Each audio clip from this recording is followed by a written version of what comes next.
Kagulat World. Habang natutulog ang karamihan sa mundo, isang laban ang tahimik na nag-iipon ng napakalaking atensyon sa London.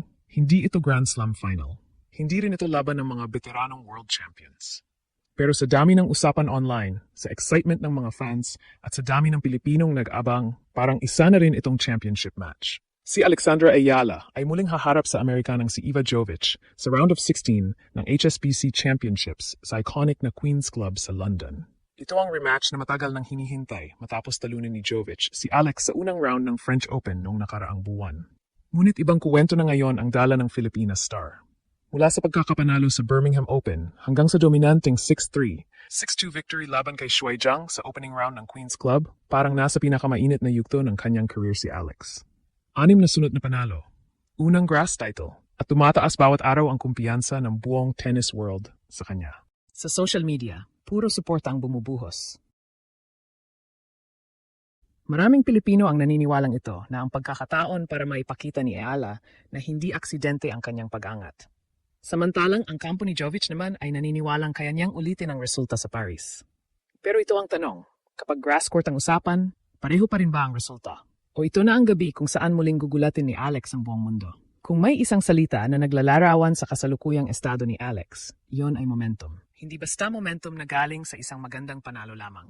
Ito ay momentum na binuo mula sa sunod-sunod na tagumpay, tumitinding kumpiyansa at pagdating ng tamang teaming sa pinakamahalagang bahagi ng grass court season. Noong nakaraang linggo lamang, maraming eksperto ang nakatingin pa rin kay Ala bilang isang promising young player na naghahanap pa ng consistency sa pinakamataas na antas ng tennis.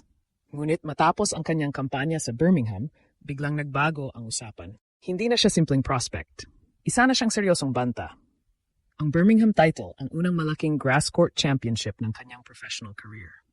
Isang tagumpay na nagpakita na ang kanyang laro ay hindi lamang epektibo sa hard court o clay, kundi pati na rin sa pinakamabilis na surface sa tennis.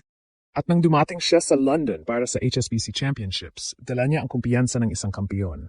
Sa opening round, hindi naging madali ang assignment.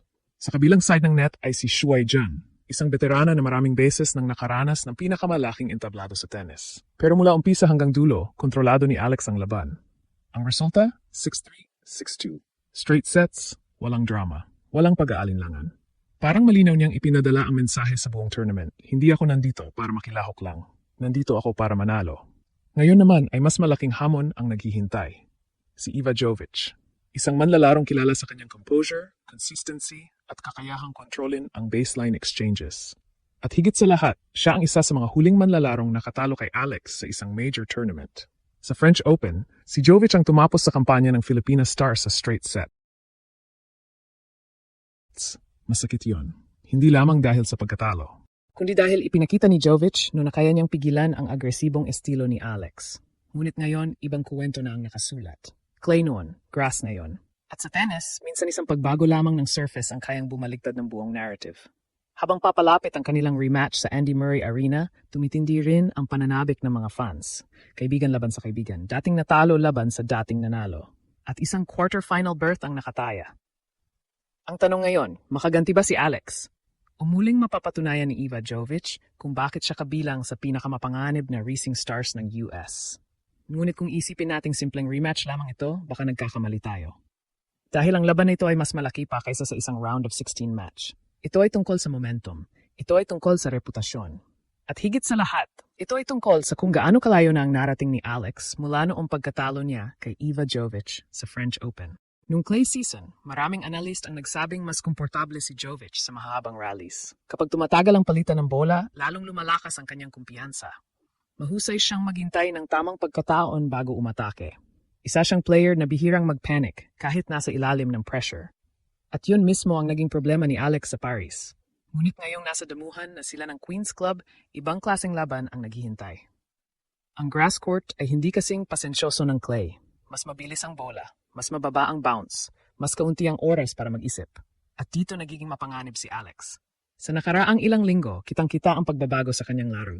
Mas agresibo ang kanyang returns, mas kumpiyansa siyang umakyat sa net. At higit sa lahat, mas mabilis siyang magdesisyon sa bawat puntos. Parang may bagong bersyon ng Alex na lumabas sa grass season. Isang Alex na hindi na basta naghahanap ng pagkakataon, kundi isang Alex na siya mismo ang lumiliha ng pagkakataon. Ito ang dahilan kung bakit maraming tennis fans ang naniniwalang hindi dapat gamitin ang French Open result.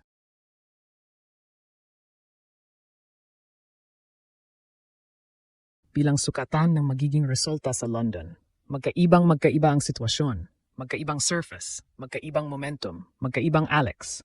At habang lumalapit ang match time, lalo pang tumitindi ang excitement online. Sa social media, sunod-sunod ang mga post ng mga Pilipino na nagpupuyat para lamang masubaybayan ang laban. May ilan pang nagsasabing parang Grand Slam atmosphere na ang nararamdaman nila kahit WTA 500 pa lamang ito. Hindi na rin may kakaila na isa si Alex sa pinakamalaking attractions ng tournament. Kung dati ay nakikilala lamang siya bilang promising Filipina talent, ngayon ay isa na siyang pangalan na inaabangan ng international tennis fans. At may dahilan para doon. Mula sa Miami breakthrough, mula sa pag-akyat sa world rankings, mula sa Birmingham Championship, hanggang sa kanyang dominanteng panalo laban kay Shuai Zhang. Unti-unting nabubuwang imahe ng isang player na hindi natatakot sa malalaking entablado. Pero narito ang mas nakaka-excite. Kapag natalo ni Alex si Jovic ngayong gabi, hindi lang quarterfinal spot ang kanyang mapapanalunan. Mas lalakas ang paniniwala ng tennis world na ang kanyang grass court surge ay hindi simpleng hot streak lamang. Maaring ito na ang simula ng isang tunay na Wimbledon threat. At yun ang dahilan kung bakit napakalaki ng laban na ito. Hindi lang ito tungkol sa paghihiganti. Hindi lang ito tungkol sa rematch. Hindi lang ito tungkol sa ranking points. Ito ay pagkakataon para kay Alex na patunayan na ang bagong bersyon ng kanyang laro ay handa ng makipagsabayan sa pinakamahusay sa mundo. Sa kabilang banda, alam din ni Iva Jovic ang nakataya. Alam niyang si Alex ngayon ay ibang-iba na kumpara sa player na kanyang tinalo sa Paris. Kaya asahan ang isang matinding chess match ng talento, diskarte, at mental toughness. At habang unti-unting napupuno ang Andy Murray Arena, habang dumarami ang mga Pilipinong nag-aabang sa bawat update, at habang tumitindi ang tensyon bago ang unang serve, isang tanong ang umiikot hindi lamang sa London, kundi sa buong Pilipinas. Ito na ba ang gabi kung saan muling gugulatin ni Alex ang buong United Kingdom? O si Iva Jovic ang muling magiging kontrabida sa isa na namang mahalagang kabanata ng tennis journey ng Pinay Sensation. Anuman ang maging resulta ng laban na ito, isang bagay na ang malinaw, si Alex ay hindi na lamang pangako ng hinaharap, isa na siyang tunay na puwersa sa kasalukuyan. Mula Birmingham hanggang London, ipinapakita niya na kaya niyang makipagsabayan sa pinakamahusay na manlalaro sa mundo.